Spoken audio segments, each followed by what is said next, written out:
Hi, we are Wiebe, Sanne, Leo, and Willem, and we are this year's project team in Colombia. Like the previous 2 years, we work with Masportic, a Colombian NGO whose mission it is to bring technology to rural areas of Colombia. For this story, it's important you know these three people from Masportic. First, Eliana. She's the CEO and co-founder of the organization. She has mostly engaged in the project for the last 3 months, because before it was the task of official supervisor Camilo. We have been in contact with Camilo since September as the official supervisor of the project. And finally, Manuela, a fresh employee of the organization.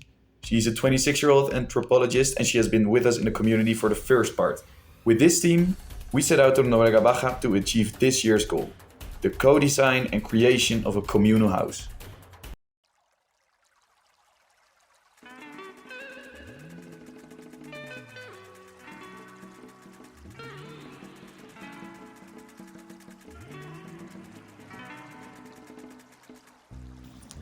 Welcome to Noruega Baja, Colombia, a community where we spent the last few months. It's a town in the mountains around Bogota of around 200 people. Most people live here to cultivate their own lands and make a living as farmer. As most Colombians, they like dancing, at which we were obviously really bad. Most of them are Roman Catholic and they have their own really beautiful chapel. And football. The woman there is Olga. Olga is an important figure that warrants her own introduction.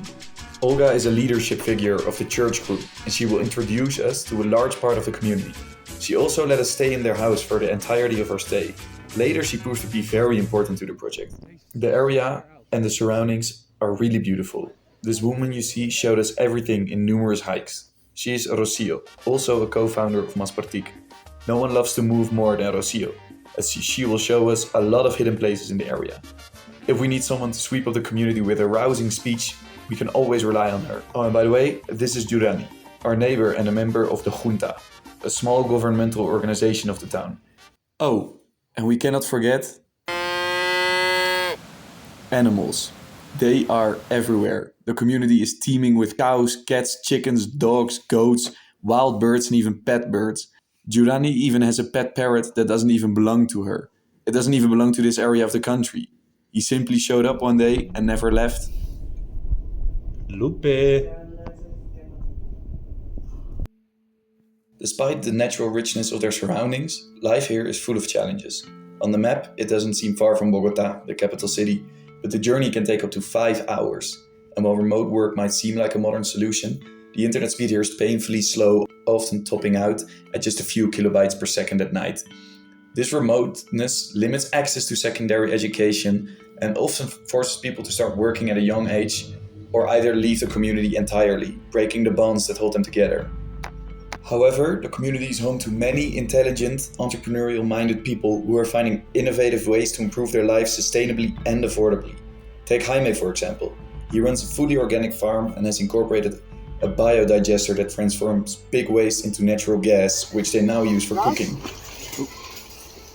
For cooking. And other, let's say, sub-problems started to emerge.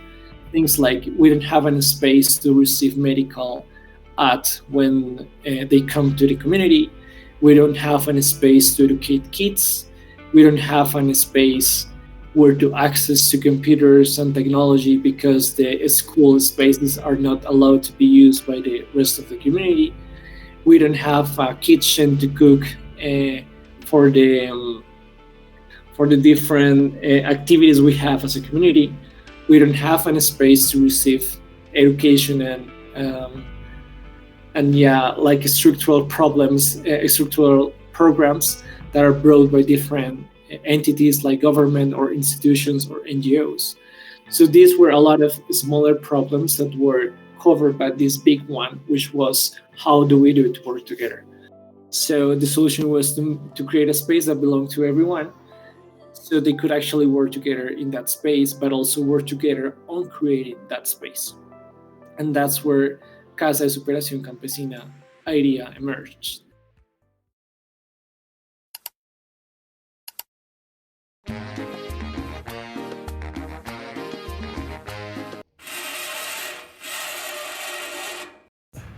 A ver. Ah, stop echt. Ik zou niet eens durven om onder die auto in te klimmen voordat die handrem eraf vliegt. Yeah, our first day was kind of a disaster. We were 4 hours late because our taxi broke down, so we had only a few minutes left to introduce ourselves. We had an entire workshop planned, but we were also not able to do that anymore. We also realized a big misconception that was among the people. A lot of them, including the priest, thought we were going to build a house for said priest. This is a second project the community really wants to realize. So the first day did not go as planned. In the end, we talked to the people welcoming us in our house and headed to bed to start the next day fresh. So it was clear that we were kind of starting from scratch again. So we got to work. Next objectives, finding out what people want from this place, spreading knowledge that we are not going to make a house for the priest, and in the background, get to work on how to make the place. A series of house visits was the first step. This let us get familiar with each other and let us ask questions to connect the people to the project.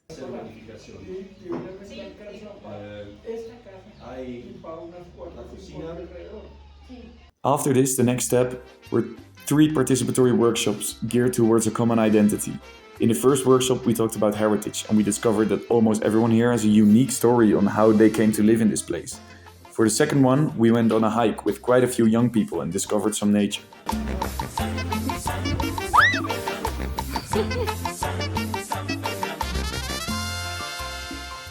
As the holidays were coming close, we needed the permits. After a few visits to the mayor, we were nearly there, so right before the holiday, just 2 days before we would leave. And with the permits there, we could go on our Christmas holiday with a calm mind. ¿Por qué es importante la construcción de la casa de superación campesina para la comunidad? Esta casa construye sueños, construye futuro, nuevas generaciones. La comunidad en sí la necesita porque no tenemos el espacio donde reunirnos cuando vienen a darnos talleres.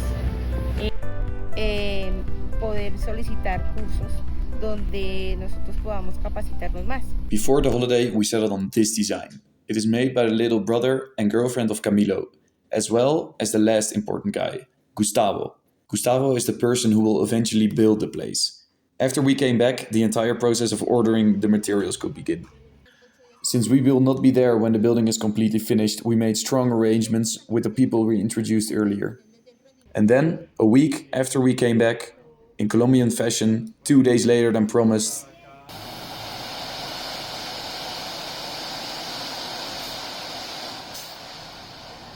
we could finally start turning this wasteland into an actual building.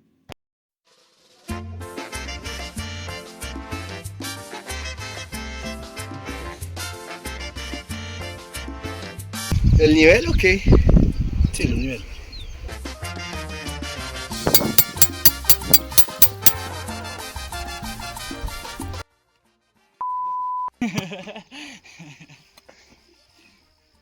We found a sewage pipe right at the place where we wanted to build. We found out that it wasn't in use anymore and we could just remove it.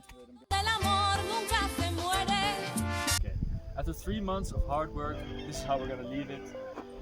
We have the foundation in place and the columns are ready. We're grateful for the community and we're sure that they're gonna take over well.